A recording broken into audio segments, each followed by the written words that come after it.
सदाशिवसमारम्भां शङ्कराचार्यमध्यमाम् अस्मदाचार्यपर्यन्तां वन्दे गुरुपरम्पराम्.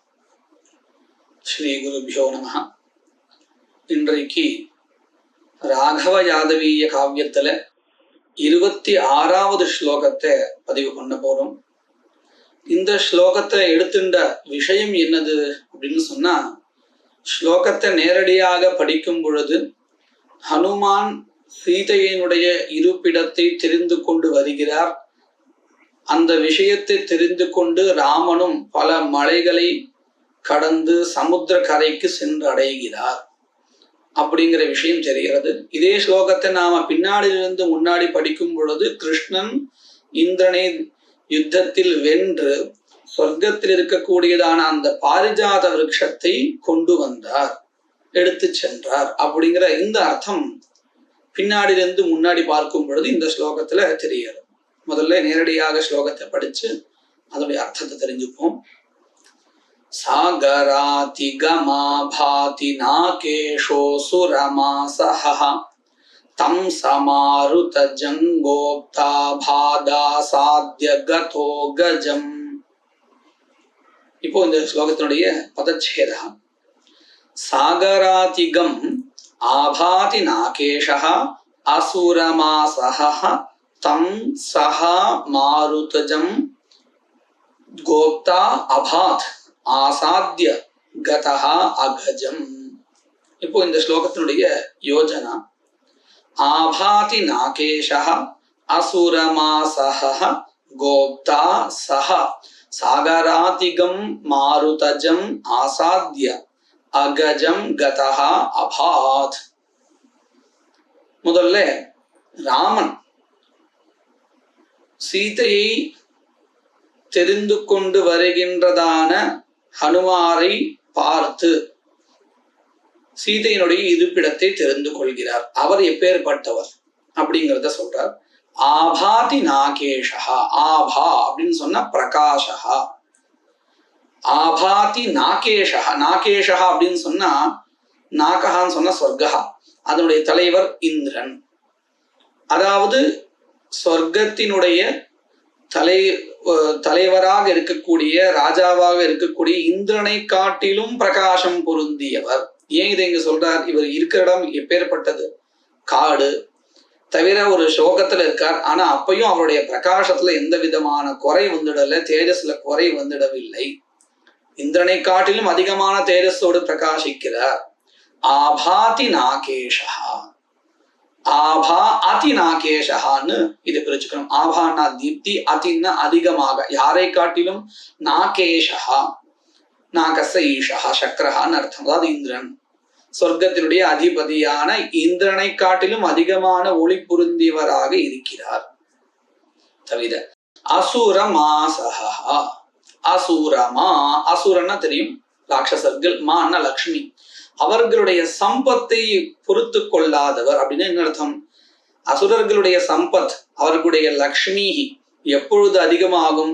அதர்மம் அதிகமாகும் பொழுதுதான். அதாவது நேரடியாக அதர்மத்தை பொறுத்து கொள்ளாதவர் அப்படின்னு சொல்லாத, அசுரர்களுடைய அந்த சம்பத், ஐஸ்வர்யங்களோ அவர்களுடைய வளர்ச்சியோ பொறுத்து கொள்ளாதவர், அதாவது அதர்மத்தை பொறுத்து கொள்ளாதவர்.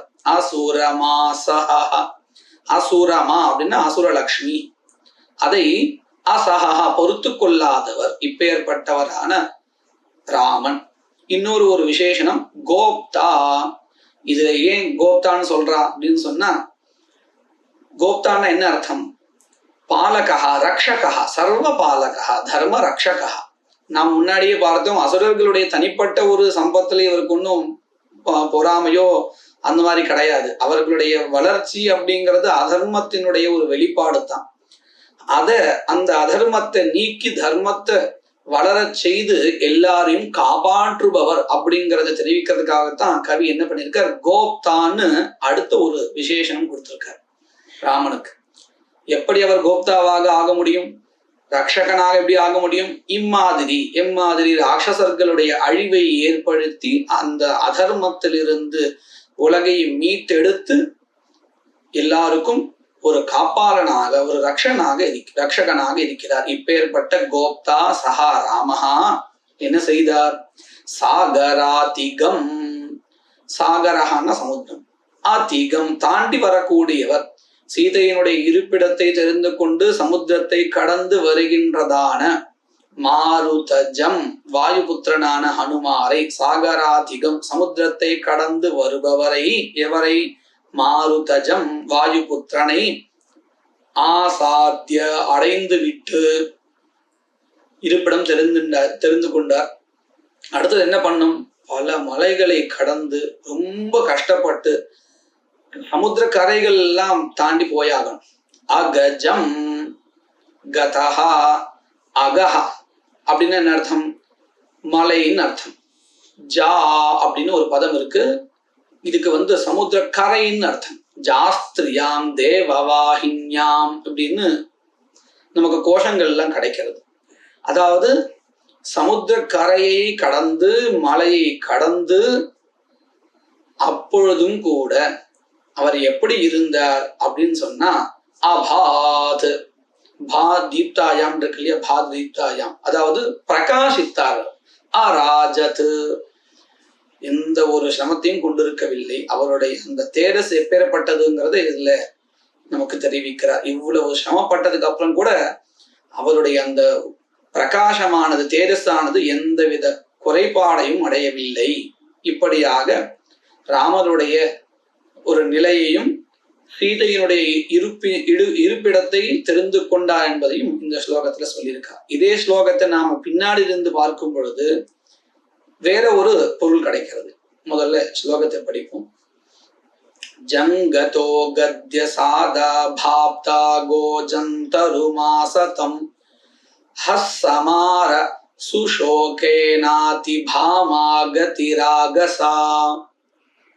இந்த ஸ்லோகத்தினுடைய பதச்சேதம் ஜம் கதஹ கதி அசாதா பாப்தா கோஜம் தரும் ஆச தம் ஹஹ சமார சுஷோகேன அதிபாமா கதிஹி ஆகசா.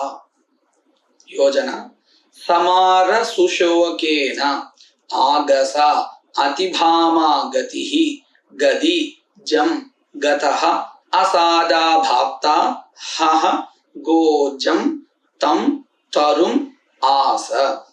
என்ன அர்த்தம் இதுக்கு? முதல்ல சமார சுஷோகேனா, மாரஹா அப்படின்னா பிரத்யும்னா, அவருடைய சுஷோகான்னா அதிகமான துக்கம்னு அர்த்தம். அதனுடன் கூடியவர், அதாவது இந்த பிரத்யும்னன் ரொம்ப துக்கத்தோடு இருக்கார். ஏன் அப்படின்னு சொன்னா, யுத்தத்துல இந்திரனால வீழ்த்தப்பட்டவராக, அது மட்டும் இல்லை பானங்களால் அடிபட்டதுனால ரொம்ப துக்கத்தோடு இருக்கார். அதனால என்ன அடுத்து? மார சுஷோகா, சமாரன்னா அதுடன் கூடியவர், அதாவது அதிகமான துக்கத்துடன் கூடியவர்.